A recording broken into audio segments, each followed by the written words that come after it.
भारतीय रक्षा मंत्रालय ने चीन के उस दावे को गलत करार दिया जिसमें भारतीय सेना पर लद्दाख में एलएसी पार करने का आरोप लगाया गया था। जम्मू में सुरक्षा बल ने पाकिस्तान की गोलाबारी का करारा जवाब दिया, जिसके बाद पाकिस्तानी जवानों को अपनी पोस्ट छोड़कर भागना पड़ा। कांग्रेस अध्यक्ष सोनिया गांधी ने जल्द शुरू होने वाले संसद सत्र से पहले पार्टी नेताओं के साथ एक बैठक की, जिसमें सदन में सरकार को घेरने पर चर्चा की गई। रिया चक्रवर्ती को अदालत ने 14 दिन की न्यायिक हिरासत में भेज दिया। रेलवे ने बिना मास्क सफर करने वाले यात्रियों पर जुर्माना बढ़ाकर 500 रुपए कर दिया। दिल्ली हाईकोर्ट ने साफ किया कि अपनी इच्छा से कोरोना जांच करवाने के लिए डॉक्टर की लिखी पर्ची की जरूरत नहीं होगी, जबकि आधार कार्ड और आईसीएमआर का फॉर्म भरना जरूरी होगा। कोरोना संकट के बीच करीब 6 महीने बाद 9 अक्टूबर से हुनर हाट फिर शुरू होगा, जिसकी थीम लोकल से ग्लोबल होगी। कल से दिल्ली मेट्रो की द्वारका से नोएडा और वैशाली के लिए सेवा शुरू हो जाएगी, जबकि पिंक लाइन पर मजलिस पार्क से शिव विहार के बीच भी मेट्रो चलने लगेगी। सुप्रीम कोर्ट ने उस याचिका को खारिज कर दिया जिसमें पेट्रोल और डीजल की बढ़ती कीमतों पर दखल देने की मांग की गई थी। दक्षिण दिल्ली में नगर निगम ने लॉकडाउन की वजह से टली शादी या पार्टी की बुकिंग का पैसा लौटाने का फैसला लिया। मुंबई में बीजेपी ने बढ़ते कोरोना मामलों के विरोध में विधानसभा के बाहर प्रदर्शन किया। दिल्ली में कांग्रेस ने एमसीडी के खिलाफ प्रदर्शन किया और कोरोना से जान गंवाने वाले सफाई कर्मचारियों के परिवारों को 1 करोड़ का मुआवजा देने की मांग की। उत्तराखंड सरकार में कैबिनेट मंत्री मदन कौशिक कोरोना पॉजिटिव पाए गए। हरियाणा के रेलवे स्टेशनों को बम से उड़ाने की धमकी मिली, जिसके बाद सभी स्टेशनों की सुरक्षा बढ़ा दी गई। मध्य प्रदेश में उपचुनाव से पहले बीजेपी ने इंदौर में कलश यात्रा निकाली, जिसमें शामिल महिलाओं ने जरूरी दूरी का ध्यान नहीं रखा। शिवसेना ने अपने प्रवक्ताओं की नई सूची जारी कर दी, जिसमें संजय राउत को मुख्य प्रवक्ता की जिम्मेदारी दी गई। जम्मू कश्मीर के बांदीपुरा में सुरक्षा बल ने आतंकियों के एक ठिकाने से हथियार बरामद किए। राजस्थान सरकार ने कोरोना से मौत के बाद शव उसके परिवार वालों को सौंपने का फैसला लिया, ताकि लोग धार्मिक मान्यताओं के मुताबिक अंतिम संस्कार कर सकें। दिल्ली के सीएम अरविंद केजरीवाल ने एक पोर्टल लॉन्च किया, जिसमें ग्राहक अपनी शिकायत ऑनलाइन दर्ज करवा पाएंगे। पश्चिम बंगाल में आज पुलिस दिवस मनाया गया, जिसमें शामिल सीएम ममता बनर्जी ने कोरोना संकट में ड्यूटी पर तैनात कुछ पुलिस वालों को सम्मानित किया। सूत्रों के हवाले से खबर है कि राज्यसभा में उपसभापति के चुनाव में कांग्रेस अपना उम्मीदवार उतारेगी। यूपी सरकार ने बाजारों के लिए रविवार का लॉकडाउन खत्म कर दिया। उत्तराखंड सचिवालय में 4 लोगों की कोरोना रिपोर्ट पॉजिटिव आई, जिसके बाद स्वास्थ्य विभाग समेत 8 मंत्रालयों के दफ्तर सील कर दिए गए। बैंक लोन मामले में घिरे चंदा गोचर के पति दीपक को अदालत ने 19 सितंबर तक ईडी की रिमांड पर भेज दिया। जम्मू कश्मीर के बांदीपुरा से सुरक्षा बल ने आतंकियों की मदद करने वाले 3 आरोपियों को पकड़ लिया। मौसम विभाग ने बिहार के पटना, वैशाली और सिवान समेत कई जिलों में तेज बारिश का अलर्ट जारी किया। उन्नाव रेप केस में सीबीआई ने एक आईएएस अधिकारी और 2 आईपीएस अधिकारियों पर लापरवाही बरतने का आरोप लगाया और इन तीनों के खिलाफ विभाग को कार्रवाई की सिफारिश की।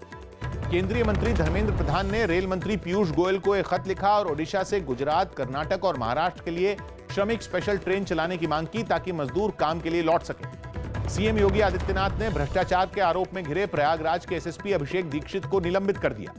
अलीगढ़ में पुलिस और बदमाशों के बीच एक मुठभेड़ हुई, जिसमें पुलिस ने 2 बदमाशों को पकड़ लिया। ग्वालियर में बीजेपी नेता सतीश सिकरवार अपने 300 समर्थकों के साथ कांग्रेस में शामिल हो गए। बिहार के सिवान में जेडीयू विधायक श्याम बहादुर ने फोन पर जान से मारने की धमकी मिलने का आरोप लगाया। यूपी में समाजवादी पार्टी के नेता और एमएलसी एसआरएस यादव की कोरोना से मौत हो गई। यूपी के गोंडा में कुएं में गए 5 लोगों की जहरीली गैस से मौत हो गई। ये सभी लोग एक बछड़े को निकालने के लिए कुएं में गए थे। मध्य प्रदेश सरकार ने राज्य में कोरोना जांच मुफ्त कर दी। दिल्ली हाईकोर्ट ने मेट्रो ट्रेन में सफर करने वाले यात्रियों को कोरोना खतरे के लिए जागरूक करने का निर्देश दिया। इलाहाबाद हाईकोर्ट ने समाजवादी पार्टी के सांसद आजम खान को राहत दी और रामपुर में उनके रिजॉर्ट को ढहाने पर रोक लगा दी। काशी विश्वनाथ मंदिर के गर्भगृह को करीब 170 दिन बाद भक्तों के लिए खोल दिया गया। राष्ट्रीय महिला आयोग की अध्यक्ष रेखा शर्मा की कोरोना रिपोर्ट पॉजिटिव आई, जिसके बाद उन्होंने खुद को घर में क्वारंटीन कर लिया। हिमाचल प्रदेश विधानसभा सत्र के बीच शिमला में कांग्रेस ने सदन के बाहर प्रदर्शन किया और कोरोना के दौरान सरकार पर नाकाम रहने का आरोप लगाया। हालांकि इस मौके पर सोशल डिस्टेंसिंग का ध्यान नहीं रखा गया। प्रधानमंत्री मोदी सुबह 11 बजे मध्य प्रदेश के रेहड़ी पटरी वालों से बात करेंगे। महाराष्ट्र विधानसभा का 2 दिन का सत्र खत्म हो गया। शिवसेना नेता नीलम गोरे को बिना किसी विरोध के महाराष्ट्र विधानसभा परिषद का उपसभापति चुन लिया गया। मौसम विभाग ने कर्नाटक और केरल के कई इलाकों में बारिश का अलर्ट जारी किया।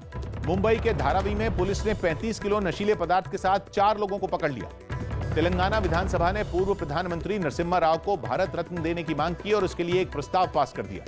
महाराष्ट्र के नासिक में 2.5 तीव्रता के भूकंप के झटके महसूस किए गए। पश्चिम बंगाल विधानसभा सत्र शुरू होने से पहले कोलकाता में विधायकों और कर्मचारियों की कोरोना जांच की गई। तमिलनाडु के मंत्री जय कुमार ने कोरोना संकट के बीच चेन्नई में पार्टी कार्यकर्ताओं के साथ एक बैठक की, जिसमें काफी भीड़ पहुंची। एनआईए ने पुणे के भीमा कोरेगांव हिंसा मामले में 3 और आरोपियों को गिरफ्तार कर लिया। मशहूर वैज्ञानिक गोविंद स्वरूप का पुणे में निधन हो गया, जिस पर प्रधानमंत्री मोदी ने दुख जताया। पाकिस्तान की गोलाबारी में शहीद हुए जवान को श्रीनगर में सेना ने श्रद्धांजलि दी। हरियाणा के पानीपत में शराब के नशे में एक आदमी की हत्या कर दी गई, जिसके बाद पुलिस ने उसके आरोपी दोस्तों को गिरफ्तार कर लिया। पश्चिम बंगाल के राज्यपाल ने नई शिक्षा नीति की तारीफ की और ममता सरकार को इसे लागू करने का फिर सुझाव दिया। कोरोना के खतरे की वजह से जम्मू यूनिवर्सिटी का परिसर शुक्रवार तक बंद रहेगा, जिसकी वजह से इन दिनों होने वाली परीक्षाओं को टाल दिया गया। पुणे में कई कलाकारों ने सरकार से थिएटर खोलने की मांग करते हुए प्रदर्शन किया। आसाराम की जिंदगी पर लिखी किताब पर लगी रोक के खिलाफ प्रकाशक ने दिल्ली हाईकोर्ट में अपील की। गुजरात के वडोदरा में एक अस्पताल के कोरोना वार्ड में अचानक आग लग गई। दिल्ली के पास गौतम बुद्ध नगर में एक रिटायर्ड दारोगा के बेटे पर चाकू से हमला किया गया, जिसकी इलाज के दौरान अस्पताल में मौत हो गई। दिल्ली एयरपोर्ट से फर्जीवाड़े के आरोप में 5 लोगों को गिरफ्तार किया गया। शिक्षा मंत्री रमेश पोखरियाल निशंक ने सेंट्रल यूनिवर्सिटी ऑफ जम्मू की नई इमारत का उद्घाटन किया। हिमाचल प्रदेश में बीजेपी विधायक रीता धीमान कोरोना पॉजिटिव पाई गई, लेकिन सरकार ने साफ कर दिया कि विधानसभा सत्र जारी रहेगा। अरुणाचल प्रदेश से लापता हुए 5 लड़के चीन में मिले, जो गलती से सीमा पार पहुंच गए थे। चीन से तनातनी के बीच ऑस्ट्रेलिया के आखिरी 2 पत्रकारों ने भी बीजिंग छोड़ दिया। पीओके के मुजफ्फराबाद में नीलम झेलम नदी पर चीन की मदद से बनाए जा रहे बांध के खिलाफ लोगों ने फिर प्रदर्शन किया। अमेरिका के ऑरेगन में ट्रंप समर्थकों की रैली के दौरान हिंसक टकराव के बाद वहां तनाव पैदा हो गया। अफ्रीकी देश सेनेगल में भारी बारिश और बाढ़ से 6 लोगों की मौत हो गई, जबकि हजारों लोग बेघर हो गए। बेलारूस की राजधानी मिन्स्क से विपक्ष की नेता मारिया कोलिस्निकोवा को कुछ नकाबपोशों ने अगवा कर लिया। तेल और गैस विवाद के बीच तुर्की के राष्ट्रपति रजब तैयब एर्दोगान ने फिर ग्रीस को धमकी दी। चीन के राष्ट्रपति शी जिनपिंग ने कोरोना की लड़ाई में जुटे मेडिकल स्टाफ को बीजिंग में मेडल देकर सम्मानित किया। सऊदी अरब की एक अदालत ने पत्रकार जमाल खशोगी की हत्या के मामले में 5 दोषियों की फांसी की सजा पलट दी और अब इस सजा को 20-20 साल की कैद में बदल दिया गया। चीन ने विदेशी मीडिया को वहां चीन के कानून का पालन करने की चेतावनी दी। सेंसेक्स 52 और निफ्टी 38 अंक गिरकर बंद हुआ। गूगल ने अपने कर्मचारियों को हफ्ते में 3 दिन की छुट्टी देने की घोषणा की। रेटिंग एजेंसी फिच ने मौजूदा वित्त वर्ष के लिए भारत की जीडीपी 10% से ज्यादा घटने का अनुमान जताया। मारुति सुजुकी का उत्पादन अगस्त में 11% बढ़ा और इस दौरान कंपनी ने 1,23,000 से ज्यादा गाड़ियां बनाई। सरकार ने दावा किया कि प्रधानमंत्री गरीब कल्याण योजना के तहत कोरोना संकट में अब तक करीब 42 करोड़ जरूरतमंदों को 68,820 करोड़ रुपए की मदद दी गई। लियोनेल मेसी ने बार्सिलोना फुटबॉल क्लब के साथ ट्रेनिंग फिर शुरू कर दी। पूर्व विश्व चैंपियन मुक्केबाज एल सरिता देवी कोरोना से ठीक हो गई। सेरेना विलियम्स ने यूएस ओपन के प्री क्वार्टर फाइनल में ग्रीस की मारिया सक्कारी को 6-3, 6-7 और 6-3 से हरा दिया। यूएस ओपन में रोहन बोपन्ना और कनाडा के उनके जोड़ीदार डेनिस शापोवालोव को डबल्स के क्वार्टर फाइनल में हार का सामना करना पड़ा। अफगानिस्तान में एक घरेलू टीम के कोच नूर मोहम्मद पर स्पॉट फिक्सिंग का आरोप लगा, जिसके बाद वहां के क्रिकेट बोर्ड ने उन पर 5 साल का बैन लगा दिया। मोहम्मद हफीज ने पाकिस्तान क्रिकेट बोर्ड का सालाना कॉन्ट्रैक्ट ठुकरा दिया। ऑस्ट्रेलिया की टेनिस खिलाड़ी ऐश बार्टी कोरोना की वजह से इस साल फ्रेंच ओपन में हिस्सा नहीं लेंगी। एथलीट हिमा दास और कुछ दूसरे एथलीट ने national institute of sports Patiala में दिए जा रहे खाने की क्वालिटी पर सवाल उठाए, जिसके बाद इस मामले में समिति बना दी गई। फ्रांस के star footballer Kylian Mbappe corona positive पाए गए, जिसके बाद उन्हें क्रोएशिया के खिलाफ फ्रांस की नेशंस लीग से बाहर कर दिया गया। पाकिस्तान क्रिकेट बोर्ड ने अपने घरेलू खिलाड़ियों का वेतन बढ़ा दिया। कैरेबियन प्रीमियर लीग में अभी जमैका और ट्रिनिडागो नाइट राइडर्स के बीच पहला सेमीफाइनल मैच जारी है, जिसमें जमैका ने 108 रनों का लक्ष्य दिया है।